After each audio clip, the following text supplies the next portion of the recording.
Episode की शुरुआत में हमें रियो को दिखाया जाता है जो कि अभी भी बाहर से आई होती है, पर ये देखती है कि इस रूम में कोई भी नहीं होता। तभी से शिरागीकू की आवाज आती है और साथ ही साथ हायातो की भी, जो कि किसी चीज को कहीं डालने की बात कर रहे होते हैं। और ये सुन के शिरागीकू को काफी ज्यादा गुस्सा आ जाता है, जिसके बाद वो किचन का दरवाजा खोल देती है और वो देखती है कि यहाँ पे ये लोग टमाटर को ब्रेड के अंदर डालने की बात कर रहे होते हैं। हायातो इसे बताता है दरअसल ये शिरागीकू से कुकिंग सीख रहा था। तो रियो कहते कि ठीक है, मैं और शिरागीकू तुम्हें बताएंगे कि कैसे कुकिंग की जाती है। हायातो फिर कहता है कि तुम्हारे आने से पहले हम दोनों सैंडविच बना रहे थे। रियो जब उस सैंडविच को देखती है तो वो कहती है ये तो एक फेलियर है, तुमने काफी सारा खाना वेस्ट कर दिया। पर हायातो कहता है कि चुपचाप अपना मुंह बंद करो, इस सैंडविच को मैं खाने वाला हूं तो तुम्हें कोई तकलीफ नहीं होनी चाहिए। शिरागीकू फिर हायातो की तारीफ करते हुए कहते हैं उसे अच्छा लगा कि हायातो इस चीज के लिए मोटिवेटेड है। हायातो कहता है कि सच में तुम्हारा शुक्रिया। जिसके बाद रियो भी इसकी तारीफ करते हुए कहते हैं कि मैं भी इस चीज से एग्री करती हूँ कि कैफे के ओनर का अच्छा एटीट्यूड होना जरूरी होता है। तो हायातो इसके सर पे हाथ रख के कहता है कि तुम्हारा शुक्रिया। पर यो कहते कि मुझे ऐसे टच मत करो जैसे कि हम दोनों बेस्ट फ्रेंड्स हैं।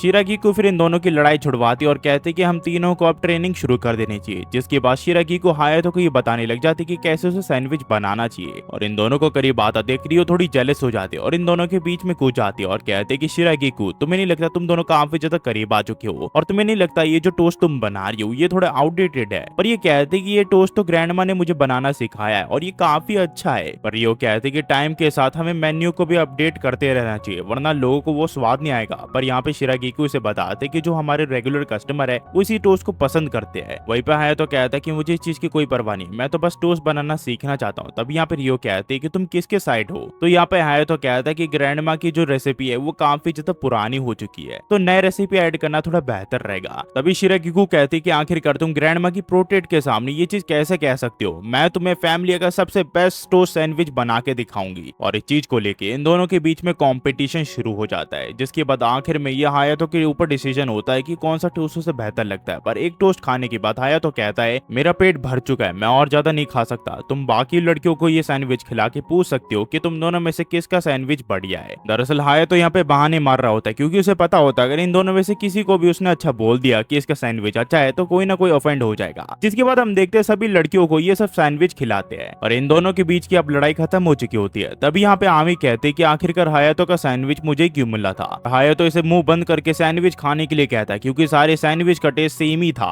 और जब आमी सैंडविच खाती है तो वो कहती कि हाय जी चलो इसको नए मेन्यू में डाल देते, ये काफी ज्यादा डिलीशियस है। पर कुछ देर बाद वो कहते हैं मैं सिर्फ मजाक कर रही थी। हमें फिर कुछ दिन बाद दिखाया जाता है जहाँ ओका हायातो से मिलने के लिए जाती है और कहती है कि आमी काफी अजीब बिहेव कर रही है। तो ये पूछता है वो कैसा बिहेव कर रही है। ये कहती है वो एकदम नॉर्मल है, वो नॉर्मल इंसानों की तरह सुबह उठती है और सुबह खाना खाना शुरू कर देती है और साथ ही साथ अपने हाथ भी जोड़ती है खाने से पहले। जिसके बाद वो नॉर्मल काम करने लग जाती है और वो सारे कस्टमर्स को अच्छे से सर्व भी कर रही है। लगता है उसने अपना सर कहीं पे फुड़पा लिया, इसी वजह से वो ऐसा बिहेव कर रही है। हमें उसे किसी डॉक्टर के पास ले जाना चाहिए या फिर हॉस्पिटल के वहाँ पे ले जाना चाहिए। पर हायातो कहता है कि तुम काफी ज्यादा मीन बन रही हो। तभी ओका कहती है कि मेरी मदद करो ताकि हम उसके बारे में पता लगा सके। आखिरकार तुम अपने लैपटॉप के साथ कब तक खेलते रहोगे। ये कहता है कि मैं सब कुछ मैनेज करता हूँ, मुझे देखना पड़ता है लैपटॉप में, और मैंने अभी अभी इस लैपटॉप को बाय किया। ओका कहती है जल्दी ही टूट जाएगा, मेरे साथ आओ। हमें फिर अगले दिन दिखाया जाता है जहाँ हमें कहती कि मैं सारे डिशेस को धो दूंगी, तुम्हें चिंता करने की कोई जरूरत नहीं। ये सुनने के बाद हायातो समझ जाता है कि आमी के साथ कुछ ना कुछ तो गड़बड़ है। ये फिर अकाने से पूछता है कि आमी के साथ कुछ अजीब सा हुआ है रिसेंटली। तो यहाँ पे अकाने से बताती है दरअसल उसके कराटे प्रैक्टिस में जब उसका किसी के साथ मैच था तो उसे एक ही मूव में किसी ने हरा दिया, शायद उसी से ये रिलेटेड हो, इसी वजह से वो उदास रह रही है कुछ दिनों से।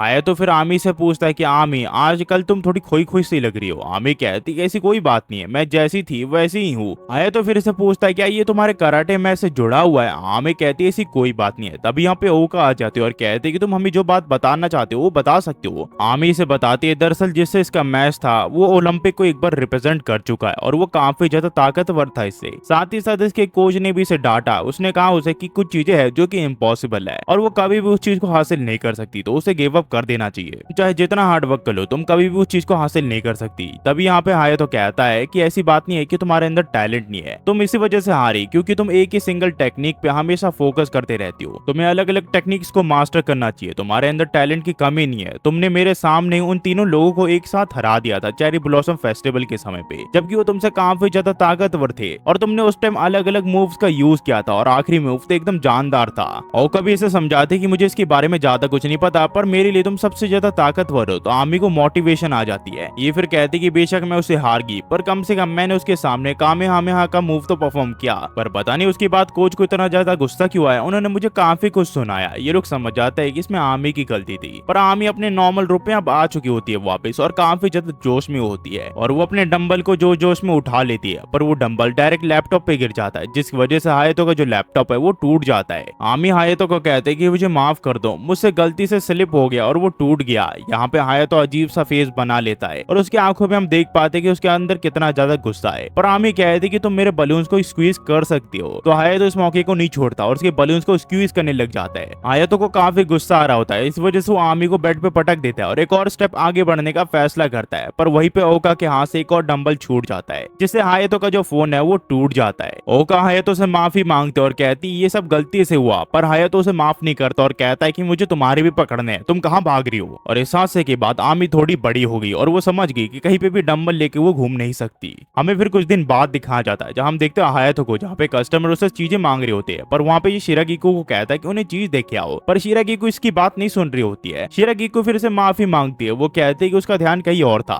उतने में आमी कुछ चीजें गिरा देती है और सारे कस्टमर उसे देखने लग जाते हैं। वहीं पे हायतो सोच रहा होता है कि आखिरकार रियो कहाँ पे, वो नॉर्मली यहीं पे रहती है ताकि वो सब कुछ मैनेज कर सके। हायतो फिर रियो को बुलाने के लिए जाता है, पर वो कहती है वो अभी बिजी है, वो कुछ काम करिए बाकी लड़कियों के साथ। हायतो कहता है कि मुझे तुम्हारी मदद की जरूरत है, पर ये कहती है कि मैं तुम्हारी हर समय मदद नहीं कर सकती, तो ये कहता है कि दूसरी लड़कियों को भेजो और ये गेट खोल देता है और इसे देखता है आकाने और ओका इसके सामने ड्रेस चेंज कर रही होती है। ये दोनों इसे कहते हैं कि आखिरकार तुम यहाँ पे करने के लिए क्या है, और इसके मुंह पे वो दोनों चप्पल मार देते हैं और रियो इसे यहाँ से जाने के लिए कहती है। जिसके बाद हमें शाम को दिखाया जाता है जहाँ पे हायतो सोच रहा होता है कि आखिरकार ओका, आकाने और रियो का आज क्या हुआ, आज कोई भी मेरी मदद करने के लिए यहाँ पे नहीं आया। कैफे अच्छा चल रहा है, इसका मतलब ये नहीं कि वो लोग छुट्टी कर सकते हैं, पर ये सोचता है कि आज आकाने, ओका इनकी तो शिफ्ट ही नहीं थी। हायतो सोचता है ये सब लड़कियां यहाँ पे पार्ट टाइमर्स है और ये सिर्फ एम्प्लॉयर है, इनका रिश्ता यही तक है। जिसके बाद ये सारी बातें सब लड़कियों को क्लियर करने का फैसला करता है। हायतो फिर मेन हॉल का दरवाजा खोलता है और कहता है कि तुम सबको मुझे कुछ क्लियर करना है। तभी यहाँ पे सब लड़कियां पार्टी ऊपर फोड़ने लग जाती है। ये सब फिर हायतो को बताती है कि दरअसल ये हायतो के लिए सरप्राइज था, क्योंकि पूरे 2 महीने इनकी शॉप को खुले हुए कंप्लीट हो चुकी है। हायतो कहता है सिर्फ 2 महीने तो हुए हैं, ये इतना ज्यादा इंप्रेसिव नंबर नहीं है। पर ओका इसे कहते कि 1 महीने पहले हम सब तुमसे हेट करते थे, इसी वजह से हम तुम्हें कांग्रेस नहीं कर पाए थे।